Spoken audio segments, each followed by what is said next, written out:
Bapak Ibu yang terkasih dalam nama Tuhan Yesus Kristus, senang bertemu kembali dengan Bapak Ibu dan terima salam kami dari Helemoyo Ministry, salam holistik.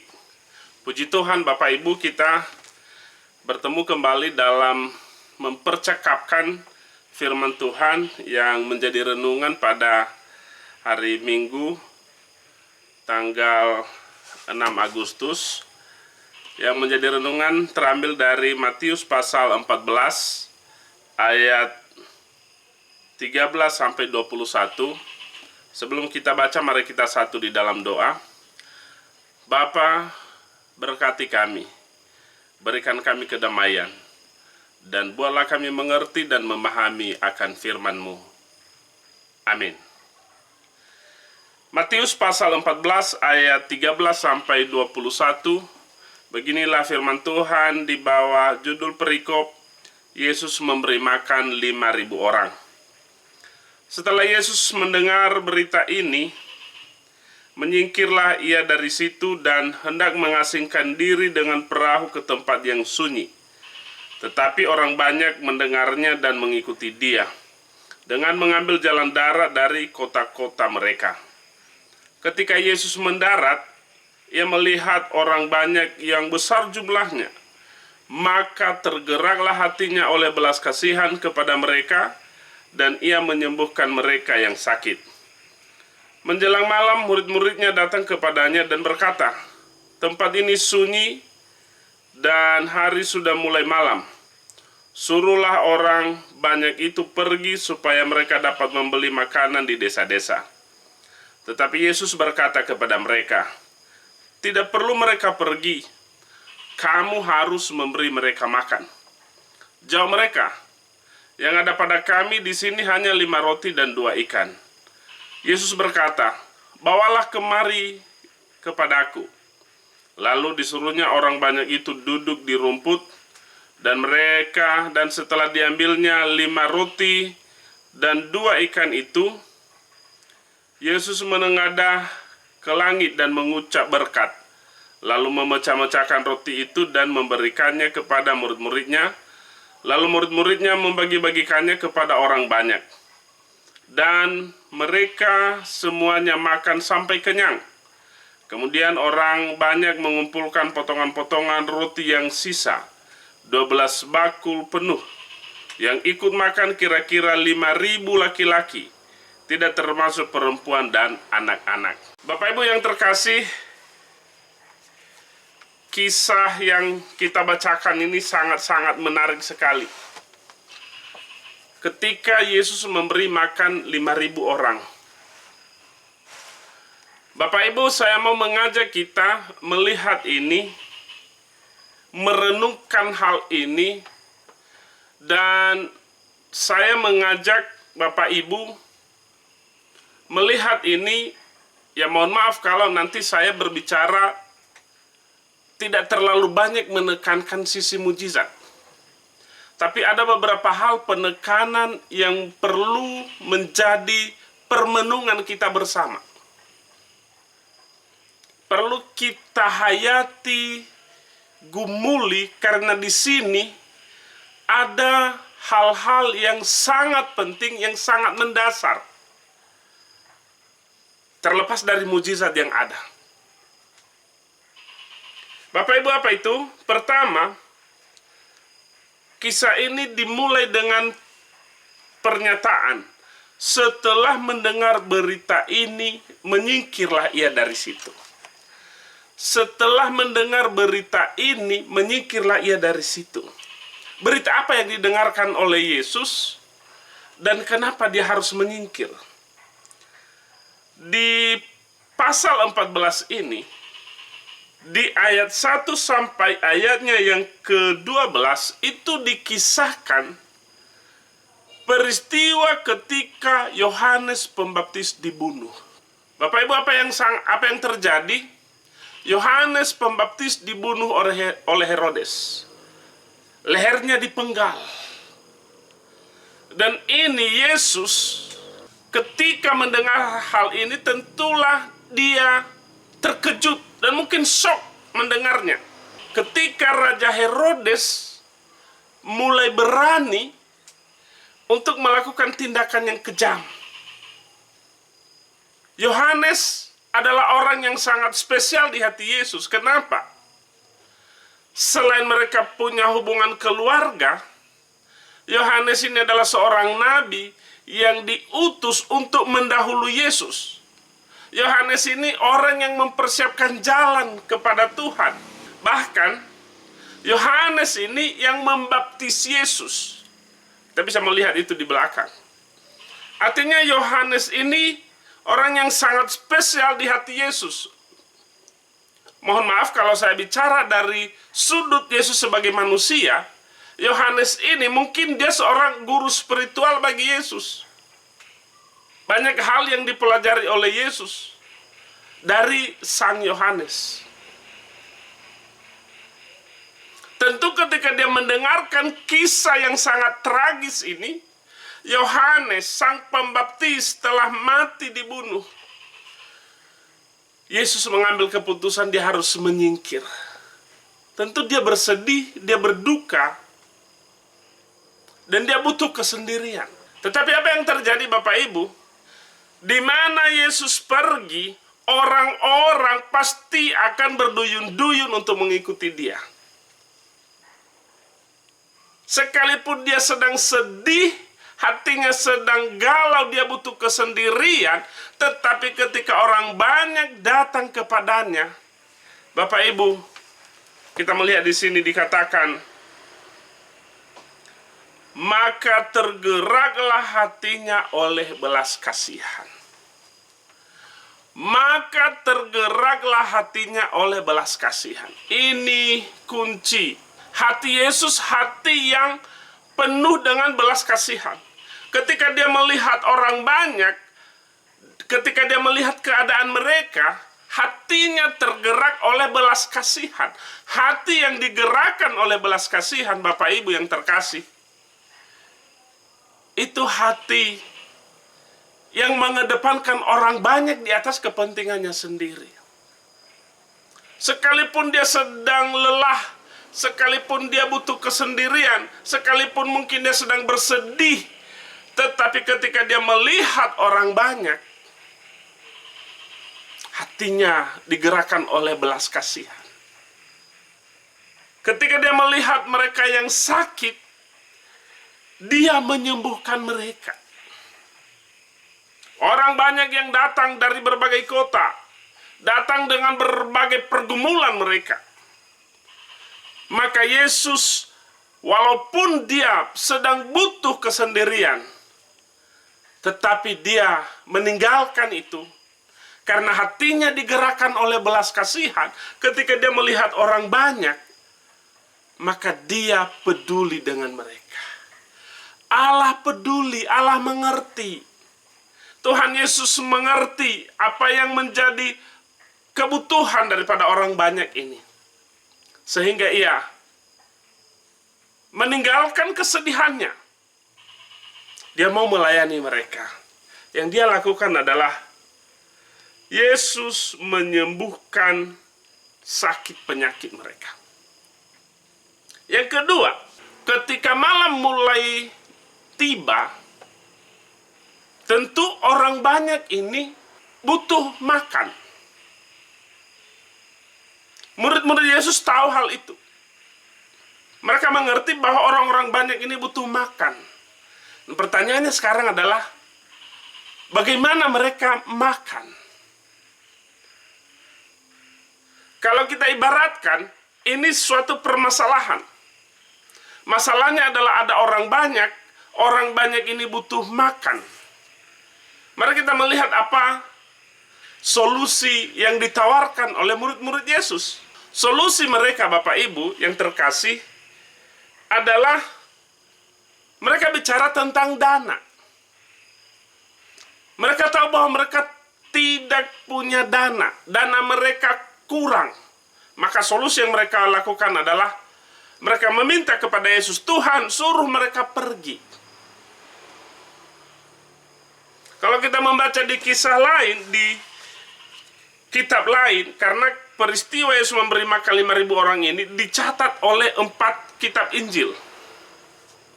Ini mereka secara lengkap menuliskan hal ini, baik Matius, Markus, Lukas, dan Yohanes. Di kitab Markus, di situ jelas dikatakan bahwa mereka melihat dana yang mereka punya sangat sedikit. Filipus berkata bahwa dengan uang yang 200 dinar itu tidak cukup untuk memberi makan. Artinya orientasi mereka, penyelesaian mereka adalah dana. Ada dana, maka sudah selesai. Jadi karena tidak ada dana, maka yang dilakukan adalah suruhlah mereka pergi. Tapi apa yang dikatakan oleh Tuhan Yesus? Yesus memberi perintah. Dia berkata, tetapi Yesus berkata kepada mereka, tidak perlu mereka pergi. Kamu harus memberi mereka makan. Ini yang harus dicatat.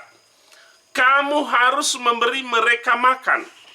Bapak Ibu, sering sekali saya mendengarkan para pengkhotbah berbicara tentang makanan ini, mereka mengalihkan ke hal-hal yang rohani. Makanan yang dimaksud dalam makanan rohani. Seakan-akan Allah tidak peduli kebutuhan ketika manusia lapar. Seakan-akan itu bukan bagian daripada rencana Allah. Tetapi kalau kita melihat Matius, Markus, Lukas, Yohanes, di sini dia bicara tentang memberi mereka makan, memberi orang banyak itu makan. Makanan apa ya? Makanan jasmani, roti yang menjadi kebutuhan, ikan yang menjadi kebutuhan. Tidak bicara di sini adalah tentang makanan rohani, tapi makanan jasmani. Allah tahu bahwa manusia butuh makanan. Dan dia memberi perintah kepada murid-muridnya, kamu harus memberi mereka makan. Bapak Ibu yang terkasih dalam nama Tuhan Yesus, bagaimana seandainya hal yang sama Yesus berkata kepada gerejanya saat ini? Kamu harus memberi mereka makan. Siapa? Orang banyak. Orang-orang yang telah mengambil keputusan untuk mengikut Yesus. Baik itu yang ada di dalam gereja masing-masing. Oke lah, mungkin secara khusus kita lebih spesifik kepada orang yang ada di dalam gereja masing-masing. Di sini dikatakan kamu harus memberi mereka makan. Mari kita berefleksi, melihat kembali kita sebagai gereja, sebagai organisasi gereja. Sudahkah ini menjadi perhatian kita? Orang banyak itu harus diberi makan. Dan ini perintah Yesus kepada murid-muridnya, kepada para rasulnya. Dan hal yang sama dia katakan juga kepada gerejanya hari ini. Kamu harus memberi mereka makan. Gereja-gereja banyak bicara tentang dana, tapi dana yang dimaksud adalah dana yang diambil dari jemaat untuk dibawa kepada gereja. Gereja-gereja banyak dengan berbagai cara bicara tentang persepuluhan, bicara dengan ucapan syukur dan lain-lain. Seakan-akan gereja ada untuk mengumpulkan dana dari jemaat untuk membangun dirinya sendiri, untuk membangun gedung yang megah. Dan seakan-akan ketika jemaatnya lapar, seakan-akan itu tidak menjadi perhatian ataupun pelayanan gereja. Itu bukan bagian kami. Mari kita melihat pelayanan diakonia gereja kita. Bapak Ibu, para rasul, ketika Yesus setelah naik ke surga, para rasul melanjutkan pekerjaan ini. Mereka memberitakan firman Tuhan. Dan mereka juga peduli terhadap makanan. Maka mereka melayani meja. Bagaimana supaya orang-orang Kristen, orang-orang yang telah percaya kepada Yesus, mereka dapat makan. Dan akhirnya para rasul mengambil keputusan supaya pekerjaan pemberitaan firman Tuhan tidak terbengkalai dan pelayanan meja tidak terbengkalai, maka mereka mengangkat satu jabatan baru dalam persekutuan itu, yaitu jabatan diaken. Apa tugas para diaken ini? Supaya mereka melayani meja, supaya setiap orang percaya itu kebutuhan jasmani mereka terpenuhi. Diaken itu satu jabatan. Pelayanan diaken tidak hanya dilayani oleh komisi diakonia, tapi betul-betul ada satu jabatan di gereja yang bernama diaken, dan mereka ini berbicara, mencari tahu bagaimana supaya warga gereja bisa makan. Bisa makan. Karena ini perintah Tuhan Yesus, kamu harus memberi mereka makan. Seharusnya gereja berbicara bagaimana supaya warga gereja bisa makan. Bahkan bisa bicara lebih jauh bagaimana masyarakat di mana gereja itu ada, kehidupan ekonominya membaik, berdampak. Kamu harus memberi mereka makan. Tapi apa yang dikatakan oleh murid-murid? Murid-murid orientasi mereka adalah dana. Mereka berkata, ya, kalau kita membeli roti seharga 200 dinar itu tidak cukup. Tuhan, suruh saja mereka pergi. Biarlah itu urusan mereka sendiri, bukan urusan kita. Jangan repotkan kita dengan dengan hal-hal yang tidak terlalu penting. Seakan-akan masalah makanan ini tidak penting. Tapi Yesus melihat bahwa itu juga adalah pelayanan gereja yang harus dilakukan oleh gereja, memberi makan orang-orang. Bapak Ibu, apa yang terjadi? Ketika situasi sedang buntu, tidak ada dana, sebenarnya sangat sederhana. Kalau kita melihat di kitab Yohanes, di situ Yesus berkata, ini menarik ini ya, perlu ini kita garis bawahi. Berapa roti yang ada padamu? Berapa roti yang ada padamu? Apa yang kamu punya? Potensi apa yang kamu miliki?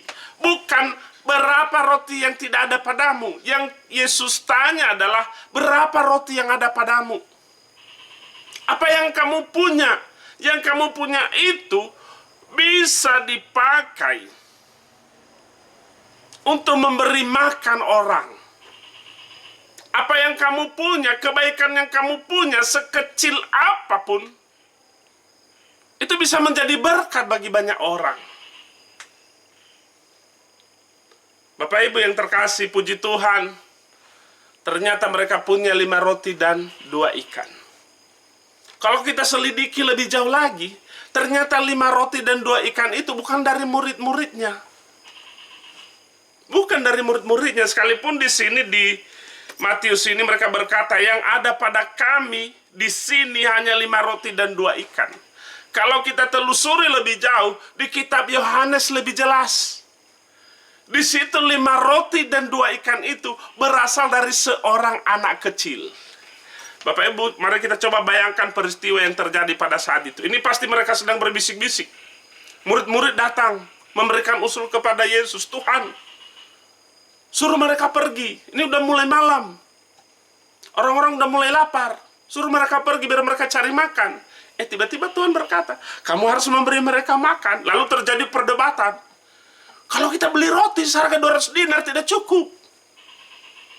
Yesus berkata, berapa roti yang ada padamu? Ada seorang anak kecil. Dia datang. Bapak Ibu, mari kita baca, ini sangat menarik sekali. Kita mau melihat di kitab Yohanes pasal 6. Ini rahasianya. Ayat 8. Yohanes pasal 6 ayat 8. Seorang dari muridnya itu, Andreas, saudara Simon Petrus, berkata kepadanya, di sini ada seorang anak yang mempunyai 5 roti jelai dan 2 ikan. Di sini ada seorang anak kecil. Bapak Ibu, mari kita coba merekonstruksi kembali peristiwa itu.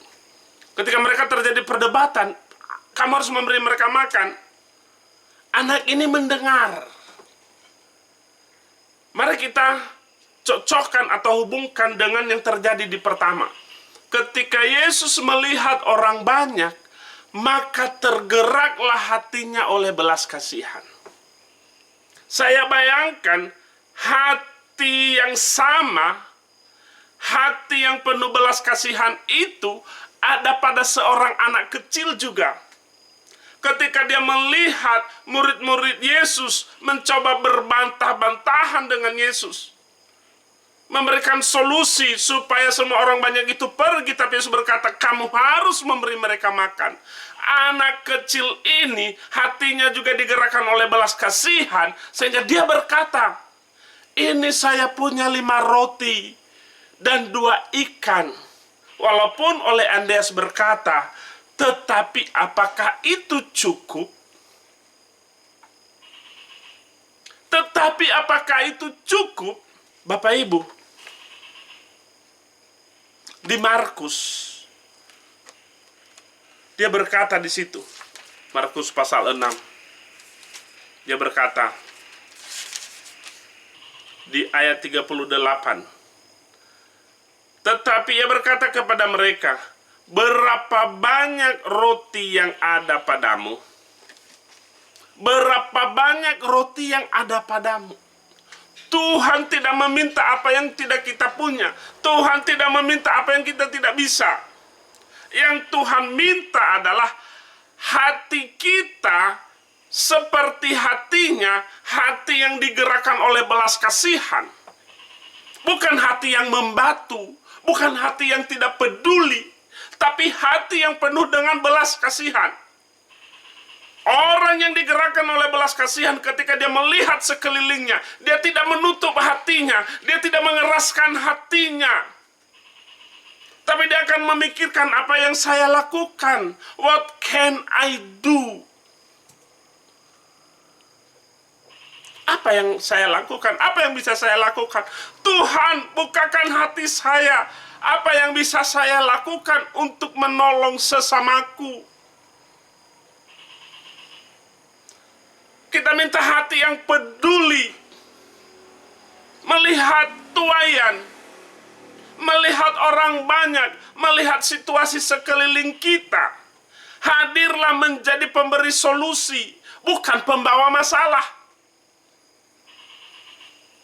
Seorang anak kecil tidak peduli dia apakah ini cukup atau tidak, tetapi dia mengambil 5 roti yang dia punya, 2 ikan yang dia punya, dan dia berikan. Ini yang saya punya. Bapak Ibu, lihat apa yang terjadi. Setelah ada yang memulai kebaikan kecil, dia memulai memberikan apa yang dia punya itu kepada Tuhan Yesus. Maka apa yang dilakukan oleh Tuhan Yesus? Dan di sini baru ada mujizatnya. Di sini baru ada mujizatnya. Tuhan menyuruh mereka supaya mengelompokkan orang-orang banyak ini. Dan dia mengambil roti tadi. Dia memecah-mecah. Dia mengucap syukur kepada Tuhan. Dan roti ini dibagi-bagikan. Dan apa yang terjadi Bapak Ibu? Semua orang makan dengan kenyang. Semua orang makan dengan kenyang. Hanya dari 5 roti dan 2 ikan. Bapak Ibu yang terkasih dalam nama Tuhan Yesus. Tuhan mau kita jangan mengeraskan hati. Tuhan mau kita membuka hati kita. Lihat di sekelilingmu. Mereka menunggu uluran tanganmu. Lihat apa yang kamu punya, potensi apa yang kamu miliki. Jadilah berkat bagi sesamamu. Kebaikan-kebaikan sekecil apapun yang kamu lakukan, ketika itu kamu lakukan karena hatimu digerakkan oleh belas kasihan, maka itu akan menjadi berkat bagi banyak orang. Bukan karena ada maunya. Ke depan ini akan banyak sekali orang-orang yang dalam tanda petik baik hati. Mereka memberikan sesuatu, dan mereka foto-foto, dan mereka posting di media sosial. Dengan tujuan apa? Supaya orang melihat kebaikan yang telah mereka lakukan. Bapak Ibu, bukan itu yang diharapkan oleh Tuhan Yesus. Kamu memberikan bukan supaya kamu selalu diingat dan segala macam. Tetapi kamu memberikan berdasarkan apa yang kamu punya. Supaya itu menjadi berkat bagi sekeliling kita. Banyak sekali yang saat ini menunggu uluran tangan kita. Saudara-saudara kita. Saat ini mungkin ada banyak anak-anak yang mau melanjutkan sekolah, tapi mereka tidak bisa melanjutkan sekolah. Mungkin saja ada juga yang mau mencari pekerjaan, tapi mereka tidak mendapatkan tempat untuk bekerja. Dan mungkin kita bisa membantu mereka dengan menunjukkan jalan bagi mereka. Bahkan mungkin kita bisa membantu mereka dengan sedikit uluran tangan dari kita. Bisa membantu mereka untuk bisa sekolah. Bapak Ibu, saat ini Tuhan memberikan perintah kepada kita dan juga kepada gereja. Ketika melihat orang banyak, Yesus berkata kepada murid-muridnya, kamu harus memberi mereka makan. Hal yang sama juga Tuhan katakan kepada gereja-gereja dewasa ini. Kamu harus memberi mereka makan. Orang-orang yang ada di sekitarmu, masyarakat yang ada di sekelilingmu, kamu harus memberi mereka makan. Maukah gereja menjadi berkat bagi masyarakat kita? Maukah gereja menjadi solusi bagi masyarakat kita? Tuhan Yesus memberkati kita. Kita berdoa.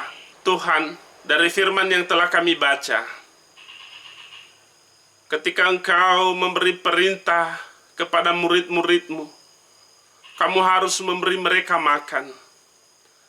Saat itu juga kami disadarkan bahwa tugas dan tanggung jawab kami di dunia ini adalah menjadi berkat bagi banyak orang. Apa yang bisa kami lakukan, Tuhan? Kami belajar dari seorang anak kecil. Dia punya 5 roti dan 2 ikan. Dan itu dia berikan sehingga mujizat Tuhan terjadi. Setiap orang banyak itu mereka bisa makan dengan kenyang, bahkan berkelebihan. Tuhan, bukakanlah hati kami. Berikanlah kami hati seperti hati-Mu ya Tuhan Yesus. Hati yang penuh dengan belas kasihan. Sehingga ketika kami melihat sekitar kami tidak mengeraskan hati kami. Tetapi kami membuka hati kami. Hati yang peduli akan apa yang terjadi di sekitar kami. Biarlah kehidupan kami orang percaya menjadi berkat bagi banyak orang. Dalam nama Yesus kami berdoa. Amin. Bapak Ibu yang terkasih, demikian firman Tuhan dan kita percaya Roh Kudus senantiasa menyertai Bapak dan Ibu. Salam holistik.